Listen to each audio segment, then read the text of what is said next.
Nosotros ahora vamos a cambiar de tema, lo saludamos a Sergio Chousa, él es economista y participó de la Comisión de Legislación General de la Cámara de Diputados en el marco del debate por las modificaciones a la ley de alquileres. Sergio, ¿cómo estás? Aquí Martín Bustamante te saluda. Hola Martín, buenas noches para vos y para todo tu equipo. Buenas noches. Bueno, te agradecemos muchísimo por esperarnos. Estuve siguiendo bien de cerca lo que fue tu intervención, porque la verdad que si les interesa a las inquilinas, los inquilinos, les contamos que en general las transmisiones son en vivo. Allí pueden escuchar la palabra de las diputadas y los diputados, de todos los expositores, como es el caso de Sergio, y allí te pude escuchar. Vos en tu caso fuiste directamente a la Cámara de Diputados y allí hiciste toda una presentación, centrándote, si se quiere, en los aspectos más financieros y económicos de lo que se está discutiendo en este momento. Y Sergio, uno de los puntos que vos, en los cuales vos insististe, que me pareció muy interesante, tiene que ver con esta idea de la fórmula de actualización, ¿no? Donde se dice que estaba perjudicando a las dos partes, tanto a los inquilinos como a los propietarios. Y vos fuiste demostrando que en verdad no, que hay otro recorrido que hizo esa fórmula de actualización. ¿Podrías contarnos un poquito? Bueno, hagamos un breve repaso desde la aprobación de la fórmula que está presente en la ley 27.551. Sí. Básicamente tenés un criterio objetivo para la actualización en cada uno de los años de duración del contrato para vivienda de alquiler para familias, ¿no? Que tiene dos aplicaciones, una al final del primer año, otra al final del segundo año. Y, en contratos de 3 años, ¿no? Exactamente, ¿no? Y es lo que distingue a la vigencia de la ley anterior, que no tenía un patrón objetivo, y entonces, bueno, eso terminaba siendo fijado por medio de lo que imponía el mercado. En general se usaban ciertos criterios que promediaban los números más o menos que aplicaban las corredoras más grandes. Sí, las inmobiliarias dicen un acuerdo entre privados, ¿no? Libremente los inquilinos y los propietarios pueden acordar, y eso es lo que más dinamiza el mercado para que luego se bajen los precios. Ese sería como el argumento de las inmobiliarias. Pero bueno, continúa con lo que nos estabas contando. Sí, a ver, tanto en términos del porcentaje que fijaba la actualización como en términos del valor inicial, lo que ocurría en los hechos es que era un valor impuesto, ¿no? Exacto. No había ninguna negociación ni nada. No es tan libre. Bueno, a ver, la fórmula lo que hace es darle objetividad a la actualización en un contexto de altísima volatilidad de los precios en la economía, absolutamente todos. El hecho de poder seguir un patrón objetivo más o menos corrige inequidades. La fórmula actual tiene un promedio equivalente entre salarios y los precios, la inflación, con lo cual es una fórmula que en el mediano plazo debería compensarse. Si hay un periodo en el cual los salarios pierden contra la inflación, bueno, va a sostener, va a contener un poco la relación para los inquilinos, que son el brazo más vulnerable de la relación contractual, y cuando la economía tiene más vigor, tiene un poco más de efervescencia y los salarios pueden recuperar, al revés, compensa para el lado de los propietarios. Así que en el mediano plazo, si uno ve una serie larga de esta fórmula de ajuste, se termina compensando. Bueno, a ver, todos los que están protegidos por el paraguas de la fórmula actual, que tienen un contrato en curso con la actual ley, no han visto un incremento de la carga de los alquileres como porcentaje, ni de los salarios ni de la inflación. Obviamente, pero esto es Sergio, donde sí se vio un incremento es en los acuerdos de inicio, porque eso quedó fuera de la regulación. Entonces la pregunta es, ¿hasta qué punto es efectivo ese índice, esa fórmula de actualización de los alquileres, si no se regula, si no se legisla también aquello que tiene que ver con el inicio, con el arranque del contrato? Porque evidentemente donde el mercado puso más insistencia, más fuerza, fue justamente allí, ¿cierto? Fue, primero, en retirar buena parte de las propiedades del mercado, y segundo, en aumentar muchísimo las condiciones para poder ingresar, ¿no? Se volvió muy dificultoso y sobre todo muy caro. Bueno, yo digo dos consideraciones. Una, que no tenemos objetivamente un dato de estadística pública que muestre que los precios de mercado se han incrementado más que la inflación, ha tenido un salto significativo. No. Ha hecho sí un trabajo muy importante el mercado inmobiliario, los corredores que tienen, ¿no?, una fuerza de poder de lobby muy significativa para instalar eso. No hay una estadística pública que lo refrende. Lo único que hay es un índice del INDEC que lo que muestra son la evolución de los precios promedio de los alquileres, en los cuales tenés algunos protegidos por el paraguas de la fórmula, Sí. y otros que son precios iniciales del mes pasado, que todavía no aplicó la fórmula de actualización. Claro. Ese índice evoluciona muy por debajo de la inflación promedio de la economía. Bien. Claro, con una alta volatilidad, que un precio se te actualice 50% te suena mucho, a pesar de que fue por debajo de la inflación. Sí. Pero igualmente te planteo el otro pilar, que es, bueno, puede haber un problema de oferta eventualmente, ¿no? Que haya menos oferta que lo habitual o que haya más demanda de lo habitual, y entonces eso desequilibre. Porque también es un hecho que hace varios años no tenemos crédito hipotecario, el sistema UBA era muy imperfecto, sabemos todo el problema que generó. En un ratito vamos a hablar de ese tema, justamente, con una invitada. Con otra expositora que estuvo allí contigo en la Cámara de Diputados en el marco de esta comisión. Sí, que también es un drama y posiblemente en los próximos días diputados den un tratamiento a eso, pero lo que te quiero decir es que parte de la demanda se abastecía por medio del mecanismo crediticio, a pesar de que fue un problema. Bueno, hoy no tenés absolutamente crédito hipotecario en lo más mínimo. Entonces, tenés un desequilibrio entre oferta y demanda. Bueno, genera mecanismos para incentivar a la oferta. Por ejemplo, hay uno de los proyectos de ley, y es de un diputado opositor, como es Rogelio Frigerio, que propone dar beneficios fiscales. Hay varios, ¿no? Pero me llama la atención este de un diputado opositor. Bueno, bienvenido sea, claro, dando un beneficio fiscal, por ejemplo, la exención de los bienes personales, impuestos de bienes personales o de ganancias, un poco más agresivo para los propietarios, posiblemente algunos locadores que hoy en día dudan, especulan sobre si ponen o no su vivienda a renta, van a tener un beneficio de descuento de otros impuestos que se les cobra.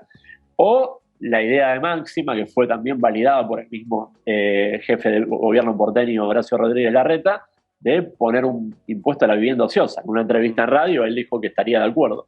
Bueno, ese también sería otro mecanismo para movilizar viviendas que hoy son reserva de valor, viviendas que están solamente dispuestas para valorización inmobiliaria.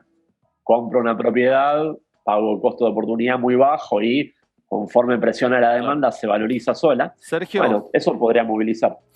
Otro de los temas que planteaste allí en la reunión fue tu preocupación por la ausencia del equipo económico, de funcionarios que pertenezcan al Ministerio de Economía en el marco de este debate.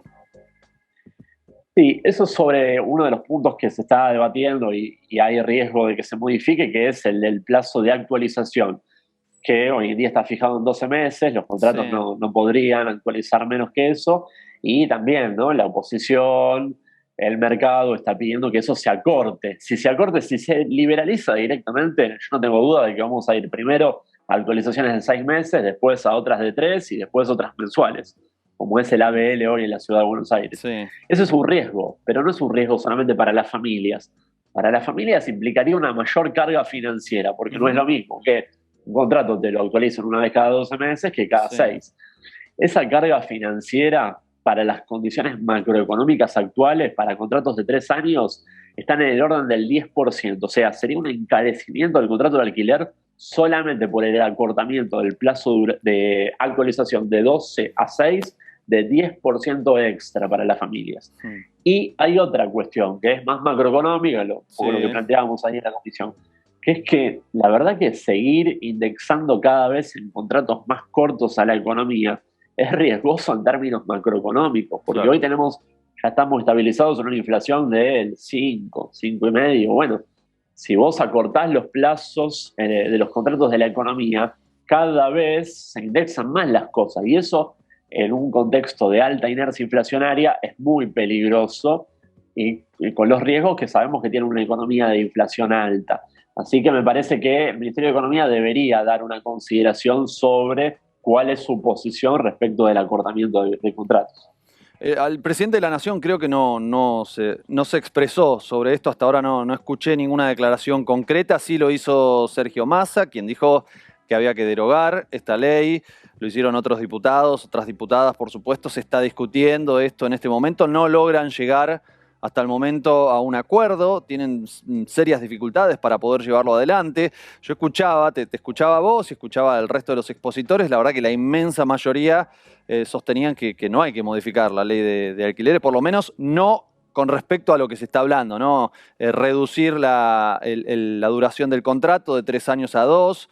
No hay que, decías vos también, y en general otros expositores, que no hay que hacer la actualización cada 6 meses, tal como está pidiendo el mercado en este momento. ¿Vos pensás que esa promesa de alguna manera ayudaría a bajar el precio? El presidente lamentablemente se expresó, dijo, bueno, la ley esta no funcionó, lo cual es... Bien, no lo Sí, recordaba.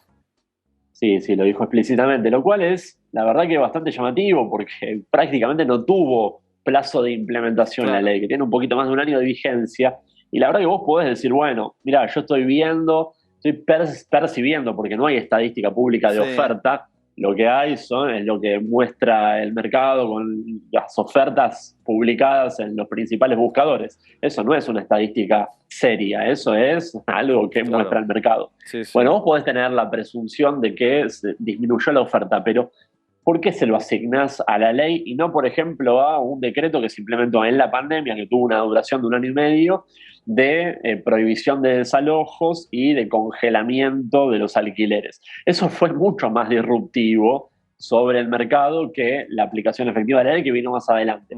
Bueno, digo, yo creo que son válidas todas las posiciones, pero es importante hablar con datos y la verdad que el mercado tiene muy pocos datos de información oficial. Bien. Y sí un trabajo muy importante de instalación de temas y de estigmatización de una ley que, como vos decías, ¿no? Tiene una expresión muy mayoritaria por parte de las asociaciones de inquilinos, de los técnicos, en el sentido de que es un piso mínimo de mayores derechos para los inquilinos. ¿Alcanza con esto solo? Seguramente no. Para movilizar más a la oferta, para incentivar más, necesitas una batería de otras políticas. Pero si desarmás esto, incluso lo único que vas a tener es un detrimento para el brazo más débil de la pulseada, que es el de los locatarios, el de los inquilinos. Sergio, hay un elemento fundamental en todo esto que es el control. ¿Cómo se hace para controlar un mercado tan atomizado? Bueno, la ley prevé muchos mecanismos de control y de registración que hoy no se cumplen porque lamentablemente hay poca voluntad de parte del Ejecutivo de dar cumplimiento efectivo. Yo creo que ahí hay un dilema sobre la institución que debería hacerlo, que debería ser una institución descentralizada, con participación del sector privado, de los corredores, alguna asociación de propietarios y también, obviamente, asociaciones de inquilinos. De hecho, uno de los proyectos de ley, el de Gisela Marciota, propone un mecanismo también para fijar referencias de precios. No somos un país neocomunista que lo está proponiendo de forma sui generis. En otros países como España, por ejemplo, han habido experiencias en algunos ayuntamientos. Bueno, dicho todo esto, no, me parece que obviamente ahí tenés un problema vinculado a cómo se dio la discusión parlamentaria, que fue muy de prepo. La oposición impuso una sesión especial y si el Ejecutivo Nacional no negociaba tener esta instancia de mayor debate y mayor participación, con los números que tiene la oposición en diputados, tenían la posibilidad directamente de desbaratar la ley, de derogarla, ¿no? Por lo menos con la media sanción en diputados. Está por verse qué pasa en senadores. Por eso también me parece inteligente de parte de algunos legisladores. Fue muy interesante la participación de Cecilia Moró liderando la discusión en legislación general, donde, bueno, están tratando de llegar a algún punto en común, aunando posiciones de todas las partes y que no solamente quede en la posición que tiene más poder de lobby y más poder de instalación, que es la de los corredores inmobiliarios. Sergio, ¿es atendible la posición que puede tener una jubilada, un jubilado, una persona que tiene una propiedad más, que la tiene en alquiler y que usa esa renta como un refuerzo en sus ingresos, pero no un gran ingreso, ¿no? Solamente tiene una propiedad y eso suma un poco a salarios o a jubilaciones bajas. ¿Qué se hace con esa situación? Sí, claro, desde ya. Y por eso la fórmula de actualización de movilidad de los ajustes le daba objetividad al contrato.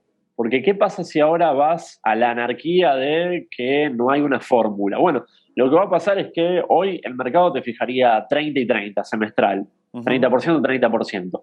¿Qué pasa si la inflación acelera y nos vamos a un esquema casi de I, pero arriba del 100% de inflación? Sí, Pierde ahí, pierde el locador, pierde el propietario. Entonces la fórmula lo que te da es objetividad y un criterio de claro, compensación en el mediano plazo. se entiende. Después hay otro aspecto que es el de la renta que tiene el propietario, el locador. Bueno, es verdad que la renta es baja, pero el problema es que la renta es valor del alquiler, lo que cobra por el alquiler, dividido el valor de la propiedad. El problema que tenés ahí en esa relación es que los valores de las propiedades son irrisoriamente altos. Entonces, vos tenés una burbuja de valores de propiedades, por eso casi no se compra y vende nada. Está totalmente paralizado el mercado de compra y venta. Y claro, y la evaluación de la renta de alquiler es incompatible con, no sé, la expectativa que puede tener un propietario en dólares, puesto en dólares. En pesos ya es otra historia, ¿no? Y uno dice, bueno, está bien, un propietario podría tener voluntad de un dos ambientes y cobrarlo 80.000 pesos, está bien, pero ahí, digamos, no hay clase media que te lo pueda pagar, no hay inquilino que te lo pueda pagar. Entonces, me parece que ahí tenemos un problema de fondo que es el de la especulación de la burbuja inmobiliaria, que en los grandes centros urbanos sobre todo, bueno, hay un fenómeno que es totalmente insostenible, ¿no?